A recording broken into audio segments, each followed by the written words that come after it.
Judas, versículo 24 e versículo 25.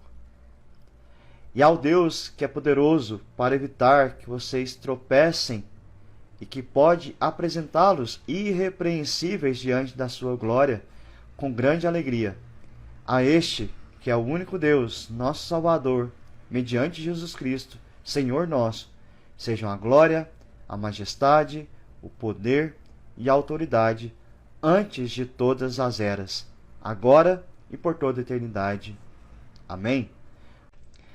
Essa curta carta de Judas, que possui somente 25 versículos, nós vemos os dois últimos versículos desta carta, que é chamado de doxologia. E o que é doxologia? É o louvor que exalta a Deus. Você vai ver isso em vários hinos do povo de Israel, nos salmos. Você vai ver constantemente essa expressão de louvor a Deus. Mas o judeu também, de modo geral, ele tinha o costume de inserir doxologias no final dos seus discursos e no final das suas cartas. Por exemplo, como essa aqui.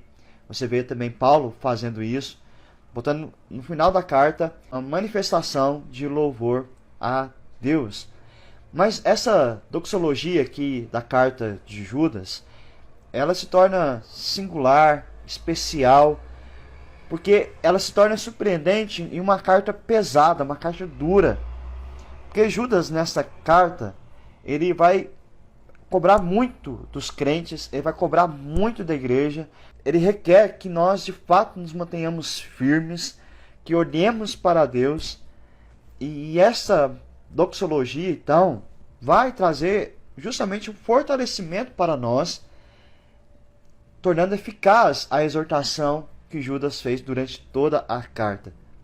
Porque a igreja, ela tem uma luta difícil, uma luta árdua. E ele mostrou isso no versículo 20 a 23.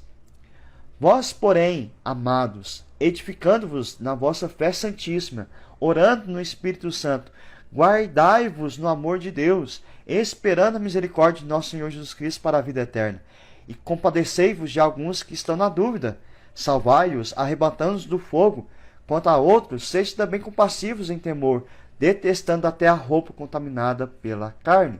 Então, aqui ele vai nessa carta falar da necessidade de nós sermos preservados de falsas doutrinas, de falsos ensinos, de amores por outras coisas que nos desviam de Deus.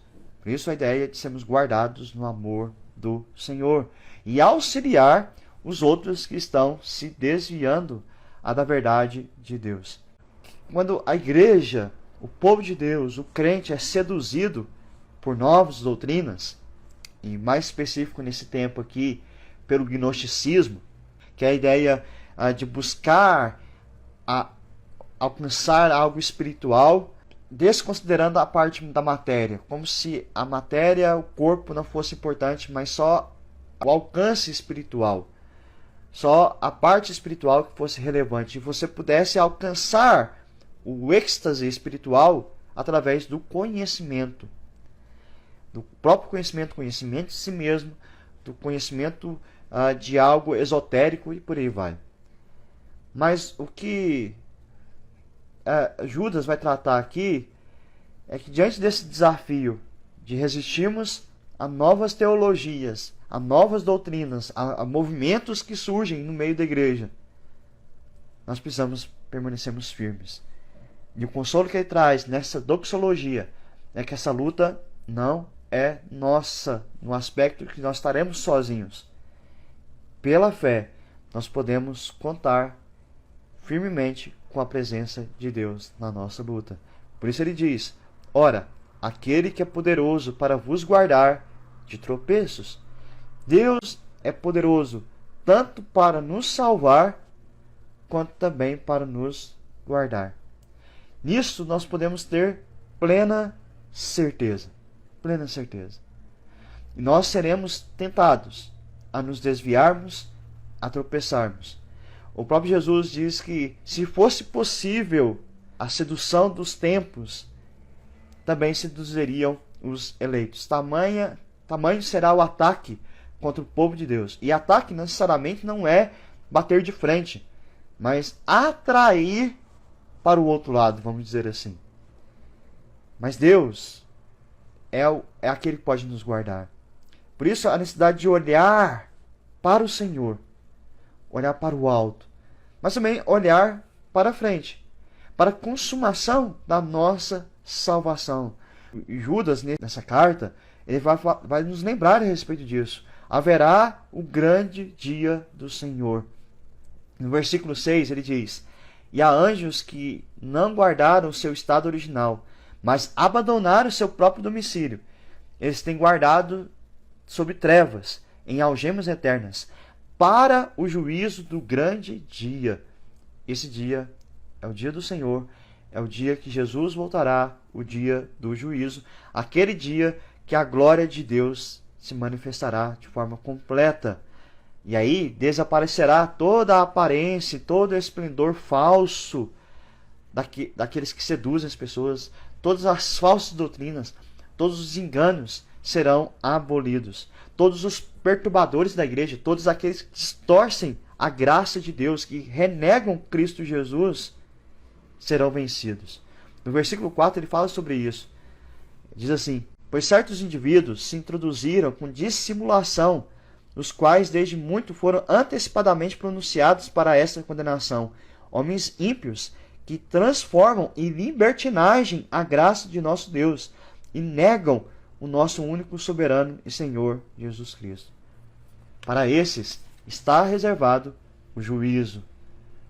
Esse é o nosso conforto, essa é a nossa segurança, de que mesmo que no meio do povo de Deus sempre se levantem falsos profetas, falsos ensinadores, se levantem heresias, o Senhor preservará os seus. Por isso que os membros da igreja eles devem permanecer fiéis, porque experimentarão a maravilha que é ver a graça de Deus, de os colocar diante da glória dele de forma irrepreensível, como Judas nos fala aqui. E isso é motivo de grande alegria. Então, o dia do juízo, para o incrédulo, para o falso, para o hipócrita, será um dia terrível. Mas o dia do juízo, para aqueles que se permanecerem fiéis ao Senhor, que forem guardados pelo Senhor, será um dia de grande alegria. E aí, Judas encerra então a epístola com um louvor a Deus, ele mostrando que todos os nossos esforços, todas as exortações dadas à igreja, nada podem acontecer, nada pode ter efeito se não for pelo poder de Deus nos acompanhando. Qualquer exortação que Judas pudesse fazer, qualquer exortação que um pastor possa fazer à sua igreja, ela só terá força se Deus estiver agindo. Então ele testifica aqui que nós não poderíamos ser salvos de outra maneira se não fosse através da graça e do poder de Deus. Nesse aspecto, a salvação não somos nós que garantimos. Ela está nas mãos do Senhor. Por isso, que uma vez que nós somos salvos em Cristo Jesus, pelo poder, pela graça de Deus, nós seremos salvos para sempre. Aqueles que aparentemente estão no povo de Deus, mas nunca se entregaram a Cristo, esses receberão o juízo. Um relacionamento com Deus, essa segurança que nós temos em Deus, ela é sempre e unicamente por meio de Cristo Jesus. É nele que nós temos a proteção contra o falso ensino e contra o pecado. É que Judas vai dizer aqui, mediante Jesus Cristo, nosso Redentor, nosso Senhor. Para o gnosticismo, que era a principal heresia que estava tendo naqueles dias, essa questão de salvação, redenção não era relevante. Essa ideia de ser salvo pelo sangue de Cristo Jesus não era importante. O importante era você ter posse do Espírito e ter o conhecimento. Porque eles negavam a questão do pecado, eles negavam que o homem era um ser perdido. E esvaziavam então a mensagem da cruz. Mas o que Judas nos exorta aqui, nessa doxologia, nesse louvor a Deus, é que nós jamais podemos negar a mensagem da cruz, a palavra da cruz. Porque a nossa salvação está ali. O dia do juízo foi manifestado em nós ali na cruz. Nós precisamos de Jesus como nosso Redentor, como nosso Salvador, e viver para Ele como nosso Senhor. Jesus é a manifestação direta, então, do nosso relacionamento para com Deus. É por meio de Jesus que a humanidade pode ter salvação. Fora dele, não há saída. Não há salvação para a humanidade por meio dos políticos, seja os políticos que forem eleitos, não há. Não há salvação para a sociedade por meio da filosofia, por meio dos estudos, por meio da educação, não há. A salvação é tão somente em Cristo Jesus. Por isso, a Ele sejam a glória, a majestade, poder, a autoridade. Judas aqui, ele mostra tanto que o caráter de Deus, o caráter de Cristo Jesus como o governo de Deus, que é eterno, era antes, é agora e sempre será. Esse governo se manifesta em Cristo Jesus. E aí Judas finaliza essa doxologia com o Amém, confirmando todas essas coisas e dando a ideia de que estamos firmes nas promessas do nosso Salvador e que Deus vai atender o nosso clamor, nos guardando e nos livrando de todo mal. O que Judas coloca aqui então nessa doxologia é que é algo que está além das nossas forças, transcende a nossa imaginação, mas que é válido, que é verdadeiro, porque é Deus que nos guarda em Cristo Jesus. Ele evita que nós tropeçamos. O goiano tem uma expressão, né?